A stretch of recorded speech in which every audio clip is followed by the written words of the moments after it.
So I'm 27 years old. I don't have any kids. I live by myself. I've been a banker for 7 years, but I just got hired as a flight attendant.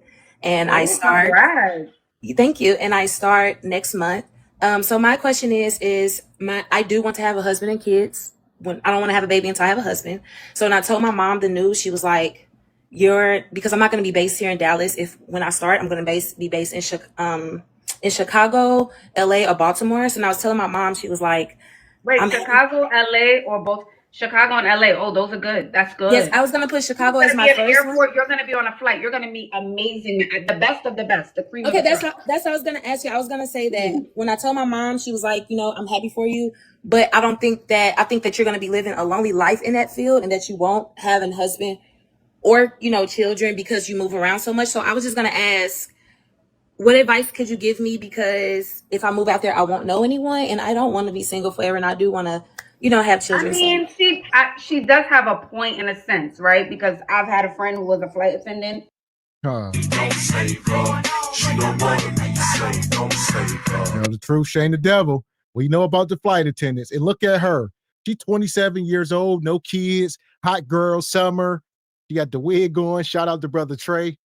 Egregious both, but here we are. Yeah, man. It ain't gotta be this way. It ain't. Oh my goodness. Look, see, she looking for insight. So I'm trying my best. I don't want to just go off the deep end on her because she wanted to be a flight attendant. I'm gonna let it go. This is where you find your husband, sister. Carry yourself. You can't fake it. Carry yourself like a wife, and be a wife to find one of these good, well-to-do brothers, and start a serious relationship. You are in prime position to drop the handkerchief. First class, business class. What we talking about? Again, I'm starting. It's too easy for y'all. Be a wholesome woman and find your man in business class.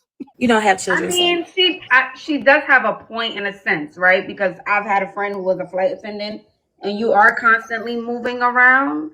You're always on the go, and maybe you have guys that you date in one country or one city, so that can be a challenge. I don't want to say a problem.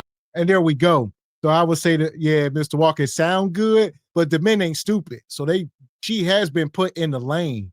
These guys, these business class guys, this ain't their first rodeo. They've been busting down flight attendants for a decade. All right. They know how they ain't looking to wipe them up because they for the streets, most of them. That's just a stigma. It's unfortunate. It is because there's workplace hazard, occupational hazard. So let me build on to what I said, because yeah, can't just stop there. If you find this guy in business class, you must relinquish you got to relinquish your job. You can no longer be a flight attendant. You got to stop. This is what Kev used to say. Yeah, you got to stop. You got to be all in now. You're like, hey, I'm not gonna be a flight attendant. See what I'm saying? Like, I'm not gonna be a flight attendant if we get together. I'm gonna be under your tutelage. I ain't gonna be out here in the world. I'm gonna do what you say, be a secretary, what you need. But yeah, you got to stop. You must stop. Now the question becomes, how quickly does that transition happen? You meet this man on the plane, you ain't about to be working for him the next day. So you gonna quit? What you gonna do? Go home, start working at Amazon or at Walmart and wait for his call? You see, Bon Quisha don't got a plan. She don't. Shout out to last night's Regal Rumble. This is where being feminine and vulnerable is your power. You got to be like, you got to talk with him and say, hey, I understand, the stigma around what I do, and tell this ain't me. This is who I am. This is what I'm about, and lay it all on the table. Easier said than done. But if you want these outstanding results with Mr. Business Class, it's going to take some effort, some sweat, maybe a little bit of blood, tears. It can be a challenge. okay. But maybe it'll be different for you. So I don't know what your schedule looks like. Is it like on call, like, oh, we need you now, be ready at the airport in 3 hours kind of thing, or is it kind of set? So how it will be is for the first 6 months, it'll be a probation period. So wherever you're based at, I won't know where I'm based at until a week before. So wherever you're based at, you're going to be on reserve for 3 days on and then 4 days off. So let's say on Monday, I know I work Monday through Wednesday. I will get my schedule and then I'll have to be in, let's say Chicago. I have to be in Chicago then. So I would know to have time to plan. Oh, okay. But I So guess you're not doing international flights. This is domestic. I can't start off as international. I have to be there for at least. So this is even better. This is even better. I say it's even better because now you don't have to worry about jet lag. You don't have to worry about those kind of things. And you're still in the United States. So I think that's doable. Okay. Well, that was just my question. I guess I was just in my head because I'm like, I'm doing the change. I love being a banker. I've been able to have a successful life. I'm very thankful, but I'm like, I am ready to see something new. But also in the back of my head, I'm like, dang, I would hate to have to miss out on having children, you know, or find a husband because I moved so much. And for my mom to say that, I was kind of like, you know, but you make me feel better I think about she it. has a point in some sense. So it's something you need to think about. Like, if I decide to be a flight attendant, what is the ultimate goal? Like, do I want to get my schedule down? And you don't have to answer. Man, them wigs is taking y'all out the game. Like her hairline is gone, tracks and alopecia. It's all bad. You can't have braids and false hair, horse hair in the hospital. Horse hair don't belong in the hospital. Horse hair don't belong in the restaurants. Horse hair don't belong in the schools. Horse hair don't belong in the horse hair belong on the horse's ass. That's where it belongs. Don't belong on your head. That part. Tell him, good pastor. And what the heck exactly is a banker? It's like, seriously, I don't know. Like, she talking about I was a banker. I was able to have a good life. If you was, you know what I'm saying, some account executive or manager at some bank, how you are making it seem, why would you go from that to a sky waitress, to a flight attendant? Like, were you just a bank teller? Y'all sisters need to stop being so proud and ecstatic to handle other folks' money, because that's what I get from that. I'm handling money. I'm a banker. It ain't yours. These questions, right? Do I want to get my schedule down long term, twice a week? What is the end goal? Like, you know what I mean? That's what you want to think. How long do I want to be a flight attendant for? Not that you have to answer that, but these are things you should consider while you're like working. Yeah. So if you eventually, like you said, want to get married and start a family, then it all kind of works out. But I think you'll be fine. Again, it's domestic. You get to date guys within Chicago and LA.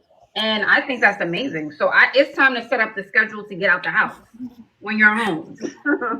Okay. Well, thank you so much. I won't hold you for long. Thank you. And you are so gorgeous.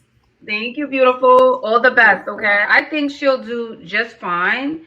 Because I'm thinking international. I'm thinking she's going to London, Australia or something. But since you're here, no jet lag, you get to date between LA and Chicago. Girl. And there we go. This is Ashley. She ain't up here talking from a perspective of marriage. Ashley, like, get it how you live. You about to be in LA and Chicago and New York. You can have a man in each city, and they all can be giving you 10,000 each a month. So Ashley come from a different perspective. She's gonna teach you how to be a 304. Slippery slope, extremely slippery slope, ladies. This is modern dating, and you're not going to get, it's my understanding, you're not going to get wholesome traditional values and outcomes with this degree of modern dating. Young sister, childless, already got her education. Let's say right now, her value, let's say, I don't know how old she was. Let's say she's 20, 24. She's 27. She's 27.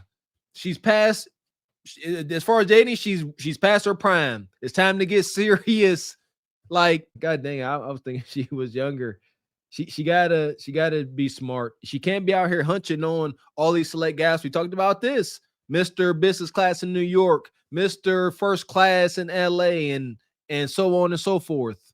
You're gonna get alpha widowed. You ain't gonna know which way is up.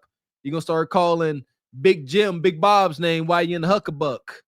Dangerous, slippery. Y'all costing the airline, y'all up in the fuel cost. That's crazy. Airlines got to take your weight into their fuel costs. Y'all costing these folks jet fuel. That's diabolical. But yeah, and we all done been on the airline, I would imagine, and that bigger flight attendant come past and, you know what I'm saying, rubbing hip and butt and stuff all on you. Like, it's undesirable. Like something, hello, coffee or tea, apples or oranges. Okay, sir, I'll be right back with that. That should be you. Have a flight attendant voice. Also have that. Okay, whip that out. Get creative. Yes, first class has money. Yeah, you never know who's gonna be on those flights. Song of the siren. Be ready. Teach them the song. Whip out your flight attendant voice and your flight attendant look. Okay? Keep your hands moisturized. Make sure you have a scent. It's not overwhelming, but just enough when you say, here's your coffee. They get a whiff. Ooh, wow. And don't get nothing that all the other girls are wearing. Don't do that. Nothing they all, the Baccarat, Chanel. Don't wear that. They all wear that. Talk to him, Ash. Another said, oh, wow, what is that? That's Ash basically teaching this woman how to be a 304. She ain't teaching her nothing she already don't know. All right. At this point, yeah, I would say you are selling these women up the river. She already a 304. You just trying to, she gonna end up knocked up by some guy she don't even know that live 3,000 miles away. That ain't Ash Gay. Ash want her to get the most out of being a 304. Hence why Ashley is a honorable hyena, man. She's like, yeah, get you come over here, you tell Ash what you want. Ash like a female bet on Cindy. She's like, tell me what you want. I'll tell you how to get it. At what cost? That's on you. You figure that out. But put on the unique perfume, wiggle your jiggles in his face a little bit, and the rest is up to you. So here we go. She is definitely Glaze approved. So shout out to her. No doubt about it. Business class Glaze. We got us the gun line. Tell them about the gun line, boss. We may not know which way to go. Oh Lord, see, this shit is gonna be dangerous.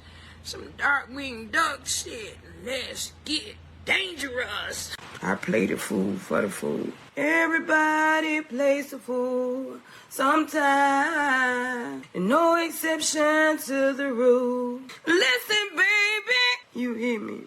I played the fool for a fool.